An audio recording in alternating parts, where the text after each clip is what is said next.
టీవీలో ప్రసారమయ్యే కార్తీక దీపం సీరియల్లో విలన్ పాత్రలో మోనితాగా మెప్పించిన Shobha Shetty big boss 7th సీజన్తో మరింత క్రేజ్ దక్కించుకుంది. హౌస్లో అబ్బాయిలతో సమానంగా ఆడుతూ తన సత్తా చాటింది. కానీ ఫైనల్ వరకు వెళ్ళలేకపోయింది. అయితే హౌస్లో ఉండగా తన ప్రేమ విషయం పంచుకుందని మనకు తెలుసు.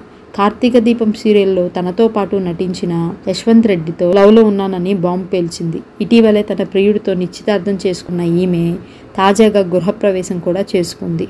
అయితే చాలా ఘనంగా చేసుకున్న ఈ వేడుకకు ఆమె దూరం అయ్యింది. తాజాగా హైదరాబాద్లో ఒక ఫ్లాట్ కొనుగోలు చేసిన ఈ జంట రీసెంట్గా గృహప్రవేశం జరిగింది.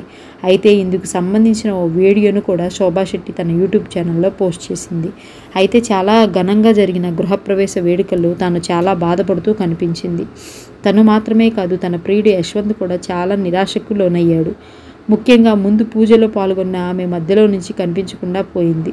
తనకు గృహప్రవేశ పూజ జరుగుతున్న మధ్యలో పీరియడ్స్ వచ్చాయని, అందుకే మధ్యలోనే నేను బయటికి వచ్చేశానని చెప్పుకొచ్చింది.